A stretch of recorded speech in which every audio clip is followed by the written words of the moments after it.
Recently सबै व्यक्तिहरूले YouTube चलाउँछन् र उहाँहरूलाई थाहा हुँदैन युट्युबबाट अर्निङ पनि गर्न सकिन्छ। त्यसैले आज म यसैबारे एउटा भिडियो लिएर उपस्थित भएको छु। च्यानलमा नयाँ हुनुहुन्छ भने च्यानललाई सब्स्क्राइब गरिदिनु होला र साथसाथै अल नोटिफिकेसनमा पनि अन गरिदिनु होला। आउनुहोस् भिडियो सुरु गरौँ। अहिले चाहिँ 2025 मा सबैभन्दा सोधिने प्रश्न चाहिँ 2025 मा युट्युबर कसरी बन्ने। सबैभन्दा पहिला त तपाईलाई एउटा क्रिएट अ युट्युब च्यानल, तपाईलाई एउटा युट्युब च्यानल हुनुपर्छ र तपाईले युट्युब च्यानल बनाउनु जान्नुपर्ने हुन्छ। आगामी दिनमा म युट्युब च्यानल कसरी बनाउने एउटा भिडियो लिएर आउने छु। तपाई च्यानललाई सब्स्क्राइब गरेर राख्नु होला र अल नोटिफिकेसन अन राख्नु होला।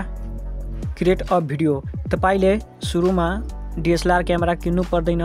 जस्ट तपाईले आफ्नो मोबाइलबाट भिडियो सुट गर्न सक्नुहुन्छ र भिडियो सुट गरिलिनु भयो। त्यसपछि तपाईलाई काम गर्नुपर्ने हो एडिट कसरी गर्ने, एडिट अ भिडियो। तपाई फ्रीमा एडिट गर्न चाहनुहुन्छ भने क्यापकट, इन्सर्ट, भिएन, युकटलाई प्रयोग गर्न सक्नुहुन्छ र युट्युब च्यानल बनाइ पनि लिनुभयो, भिडियो पनि बनाइलिनु भयो, एडिट पनि गरिलिनु भयो र साथसाथै तपाईलाई एउटा थम्बनेलको जरुरी पर्छ।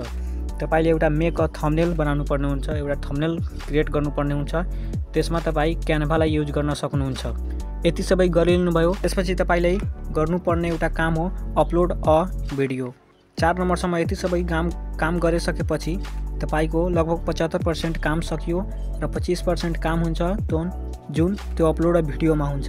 तपाईले भिडियो कसरी अपलोड गर्ने, ह्यासट्याग कसरी लगाउने, ट्याग कसरी लगाउने, यो सबै जान्नुपर्ने कुरा हो। यो सबै तपाईको भिडियो रिलेटेड लगाउनु पर्ने कुरा हो।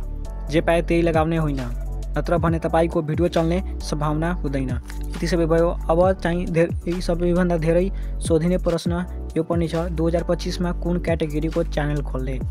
सबैभन्दा पहिला तपाई फाइनान्स, अनलाइन अर्निङ, टेक क्याटेगोरीमा च्यानल खोल्न सक्नुहुन्छ।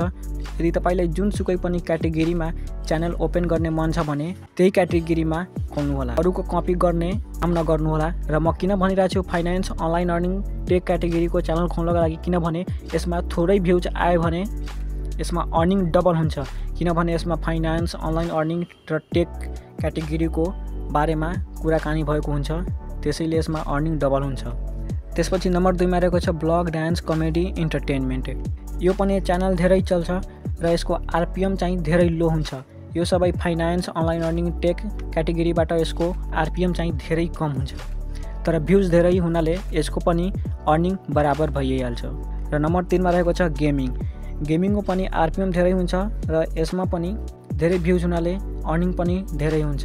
र तपाईले मोर देन 8 मिनटको भिडियो बनाउनु भएछ भने त्यसमा डबल एड पनि लगाउन सक्नुहुन्छ, त्यसैले त्यसको अर्निङ पनि डबल हुन्छ। र यति सबै गरिलिनु भयो, च्यानल पनि खोलिनु भयो, भिडियो पनि बनाइलिनु भयो। अब रह्यो तपाईले युट्युबबाट पैसा कसरी कमाउने। सबैभन्दा पहिला तपाईले 4000 घण्टाको वाच टाइम पुरा गर्नुपर्ने हुन्छ।